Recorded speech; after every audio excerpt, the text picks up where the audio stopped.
الصبح بدا من طلعته. بسم اللہ الرحمن الرحیم.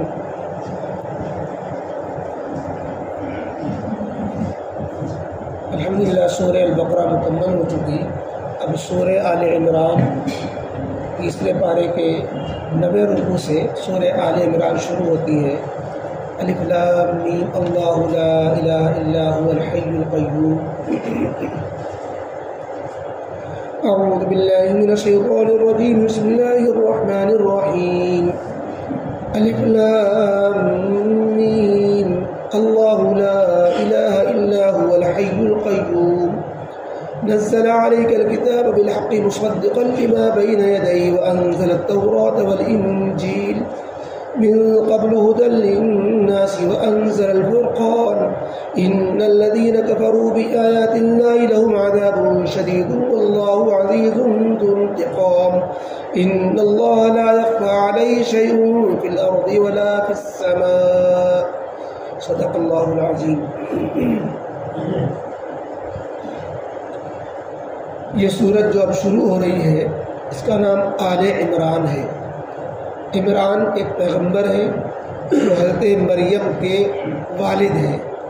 حضرت مریم جو حضرت عیسیٰ علیہ السلام کی والدہ ہیں، تو یہ حضرت عمران حضرت عیسیٰ علیہ السلام کے نانا ہوئے.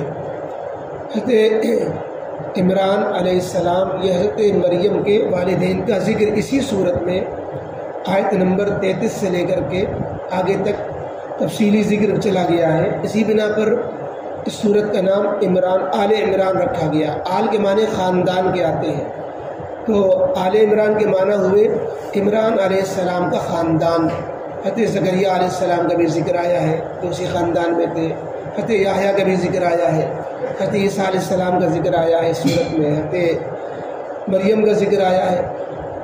اور یہ سورت جو سورہ آل عمران ہے جو حضرت عیسیٰ علیہ السلام کی والدہ کے والد ہیں، ان کے خاندان کے نام پر یہ سورت ہے. یہ قرآن کریم کی یہ رواداری ہے.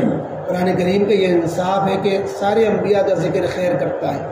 یہ نہیں کہ عیسائیوں سے جڑا ہوا معاملہ ہے، لہذا عیسائی نبی کریم علیہ السلام کو نہیں مانتے تو ہم عیسائیوں کے بارے میں ڈنڈی ماریں، ان کے بارے میں ان کی باتوں کا دہرا پیش کریں. قرآن نے پوری فضیلت پورے عیسیٰ علیہ السلام کے خاندان کی فضیلت کے لیے پوری صورت یہاں پر ذکر فرمائی. جیسے سورہ مریم 16 پارے میں یہ پوری صورت نازل فرمائی. کتنی صورتیں ہیں جو حضرت عیسیٰ علیہ السلام اور حضرت موسیٰ علیہ السلام وغیرہ کے تعلق سے نازل ہوئی ہیں.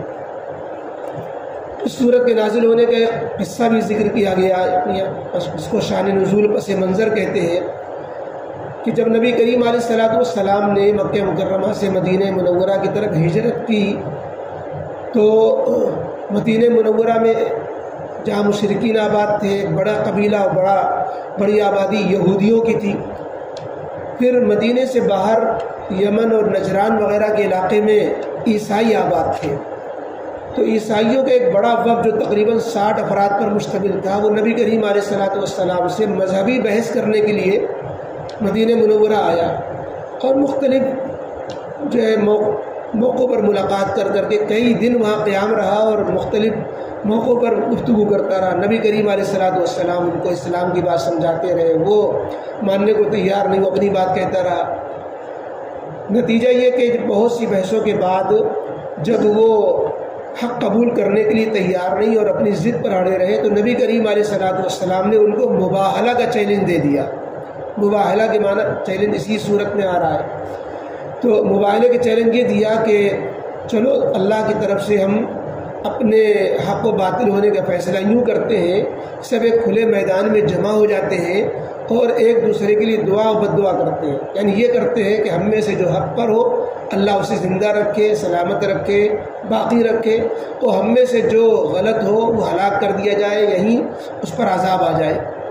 اس پر عیسائی ہار گئے، یعنی ہمت نہیں کر سکے اور انہوں نے کہا کہ نہیں، ہم اس پر پہلے تو تیار ہونے کی کوشش کی لیکن انہیں آپس میں چینی گوئیاں کی اور انہوں نے کہا کہ ہمارا دل مانتا ہے کہ یہ حق ہے، ہم بھلے کسی وجہ سے نہ قبول کریں. بہرحال تو یہ مضامین اس صورت میں آئے ہوئے ہیں اور چونکہ اس صورت میں ہجرت کے بعد یہ صورت نازل بھی کچھ آیتیں تو وہ ہیں جو بالکل اخیر کی ہیں، چونکہ نجران کا جو وفد عیسائیوں کا آیا تھا وہ تاریخی سیرت کے اعتبار سے وہ سن 9 ہجری میں آیا تھا، یہ بالکل آخر واقعہ ہو جائے گا آخر کے، لیکن جو ہے اسی صورت کے اندر غزوہ بدر کا بھی ذکر ہے، غزوہ احد کا بھی ذکر ہے، جو مدینہ منورہ ہجرت کرنے کے بعد دوسرے سال بدر ہوا ہے اور تیسرے سال غزوہ احد پیش آیا ہے۔ بدر میں تو اللہ تعالیٰ نے کھلی ہوئی مدد فتح بالکل غیر متوقع اور جس کو کہنا چاہیے کہ انسانی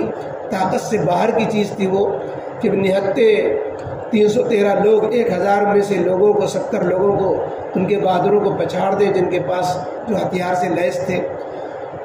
لیکن غزوہ احد جو پیش آیا اس میں کچھ صحابہ کی کوتاہی یا اجتہادی غلطی یا نادانی سے جیتی ہوئی جنگ عارضی طور پر شکست میں تبدیل ہو گئی، اس پہ صحابہ پر بڑا اثر تھا، تو صحابہ کرام کی کوتاہیوں کی اصلاح بھی اور ان کے لیے تسلی بھی اور ایک تفصیلی مضمون اسی صورت میں چوتھے پارے میں کئی رکوع پر مشتمل آ رہا ہے۔ بہرحال یہ صورت جو ہے غزوہ بدر، غزوہ احد اور عیسائیوں کے وقت کی گفتگو اور اللہ تعالیٰ کے توحید اور رسالت کے بیان پر جو ہے مشتمل ہے۔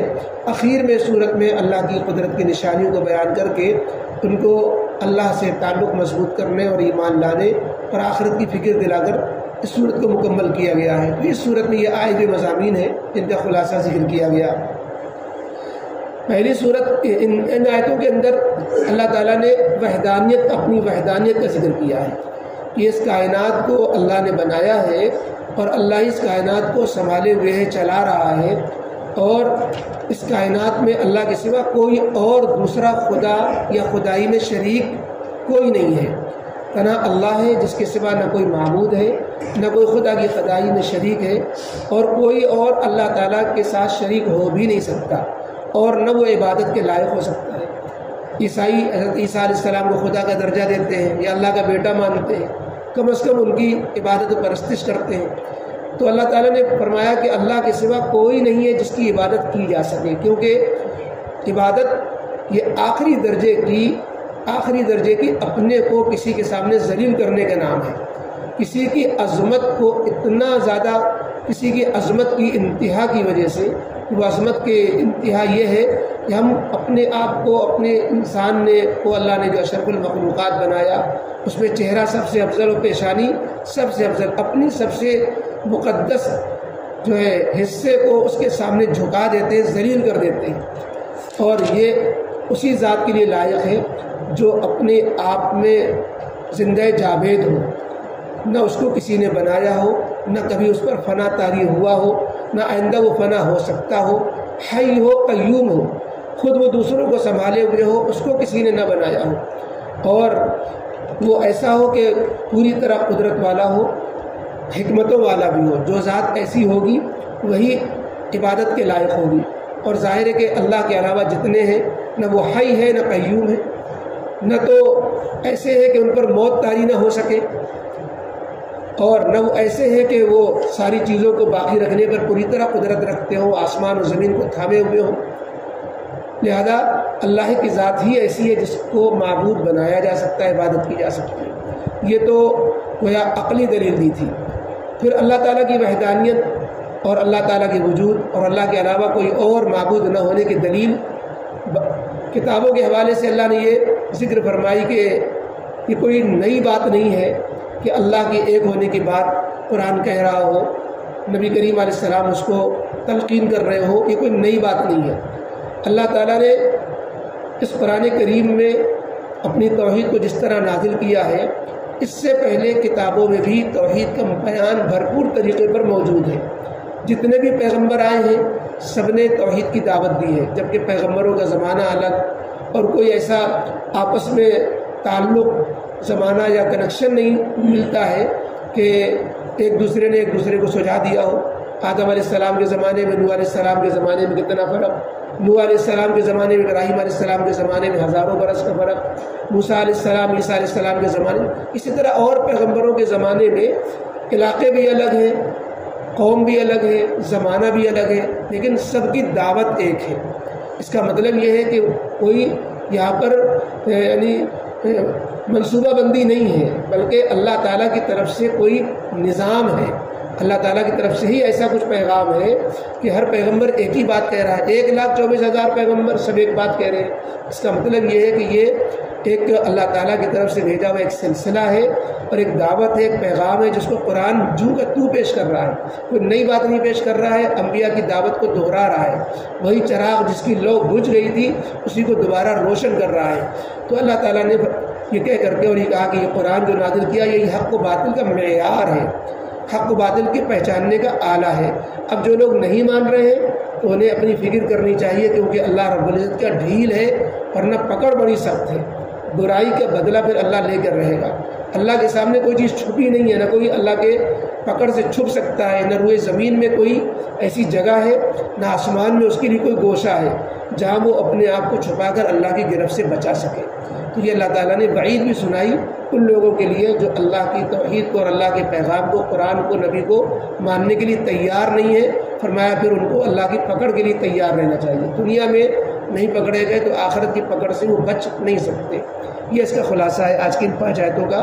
فرمایا ترجمہ بسم اللہ الرحمن الرحیم۔ الف لام میم، الف لام میم پر گفتگو سورہ البقرہ کے شروع میں پہلا حرف تھا الف لام میم، اس پر آ چکی ہے کہ اس کے قطعی معنی اللہ کے سوا یا اللہ کے نبی علیہ السلام کو اللہ نے بتائے ہوں بطور راز کے، باقی لوگ نہیں جانتے، یعنی قطعی معنی نہیں جانتے، احتمال کے درجے میں تو معنی لوگ نکالتے رہتے ہیں۔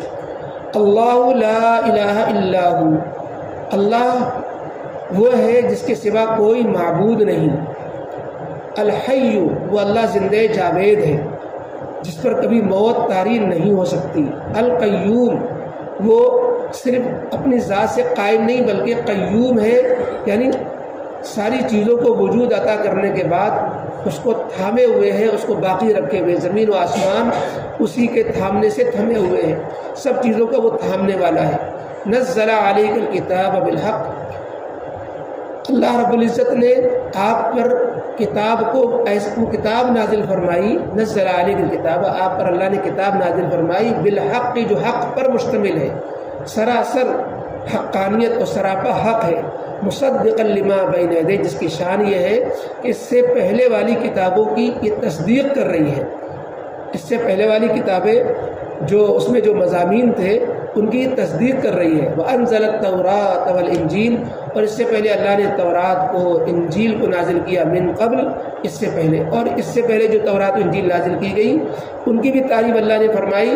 ہدی للناس، کہ وہ قرآن سے پہلے لوگوں کے لیے ہدایت کا سامان تھی، لوگوں کے لیے سراپا ہدایت کی چیز تھی تورات انجیل۔ وَأَنزَلَ الْفُرْقَانَ، اب تورات انجیل کو جو لوگوں نے بدل ڈالا یا اس کے نسخے ختم ہو گئے یا اس کی اصل تورات انجیل لوگوں کے پاس محفوظ نہ رہی تو اللہ تعالیٰ نے فرقان نازل فرما دیا۔ یہ قرآن کا دوسرا نام ہے۔ فرقان کے معنی ہوتے ہیں فرق کرنے والا، یعنی حق و باطل کی جانچ و پڑتال کر دینے والا۔ اب تورات کی جو باتیں حق، جو باتیں صحیح تھی، قرآن نے اس کو دہرا دیا ہے۔ انجیل کی جو باتیں، جو انجیل جو صحیح انجیل تھی اس کو قرآن نے دہرا دیا ہے، باقی جو لوگوں نے اس میں تربیت کر رکھی تھی قرآن نے اس کی کلی کھول دی ہے۔ وَأَنزَلَ الْفُرْقَانَ، قرآن نے حق و باطل کا معیار اللہ نے قرآن حق و باطل کا معیار یعنی قرآن نازل فرمایا۔ اور فرقان کے معنی معجزات کے بھی لکھے ہیں، جو نبوت کی ثبوت کے لیے اور انبیاء کی نبوت کی صداقت کے لیے جو معجزے اللہ کی طرف سے ملتے ہیں اس سے بھی فرق ہو جاتا ہے کہ حق کیا ہے باطل کیا ہے۔ تو فرقان کے معنی معجزے کے بھی کیے گئے ہیں۔ ان الذین کفروا بآیات اللہ، بے شک جو لوگ اللہ کی آیتوں کے منکر ہو رہے ہیں، لہم عذاب شدید، ان کے لیے سخت عذاب ہوگا اگر وہ اپنے انکار سے باز نہیں آتے۔ واللہ عزیز ذو انتقام، اور اللہ رب العزت بڑے زبردست ہیں اور برائی کے بدلہ لینے والے ہیں۔ ان اللہ لا یخفی علیہ شیء فی الارض ولا فی السماء، بلا شبہ اللہ رب العزت سے کوئی چیز چھپی بھی نہیں ہے، بے شک اللہ سے کوئی چیز چھپ نہیں سکتی۔ فی الارض، نہ روئے زمین میں، ولا فی السماء، نہ آسمانوں میں، لہذا کوئی مجرم اللہ کی پکڑ سے کہاں بچ کر جا سکتا ہے؟ جہاں اللہ کی سلطنت آسمانوں میں، زمینوں میں، کوئی چھپ کر کے اللہ کی گرفت سے بچ نہیں سکتا۔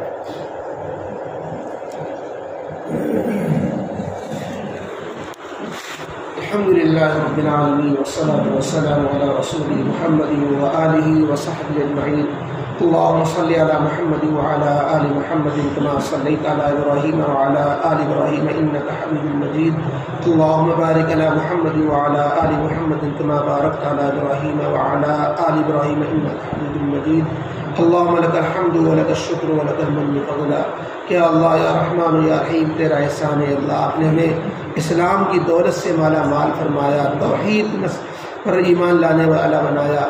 اے اللہ اپنی معرفت اور اپنا تعلق بھی نصیب فرما۔ اے اللہ ہماری نسلوں کو، ہمارے گھر کی خواتین کو، آنے والے بچیوں کو، سب کو اے اللہ ایمان پر، توحید پر قائم و دائم فرما۔ ہر طرح کے کفر سے، شرک سے، نفاق سے، گمراہی سے ہماری نسلوں کی سب کی حفاظت فرما۔ اے اللہ ایمان والی زندگی اور ایمان والی موت نصیب فرما۔ اللہ دنیا بھی اچھی بنا، آخرت بھی اچھی بنا، دونوں جہان کی بھلائیاں نصیب فرما۔ ربنا تقبل منا انك انت السميع العليم وتب علينا انك انت التواب الرحيم سبحان ربك رب العزة عما يصفون وسلام على المرسلين والحمد لله رب العالمين۔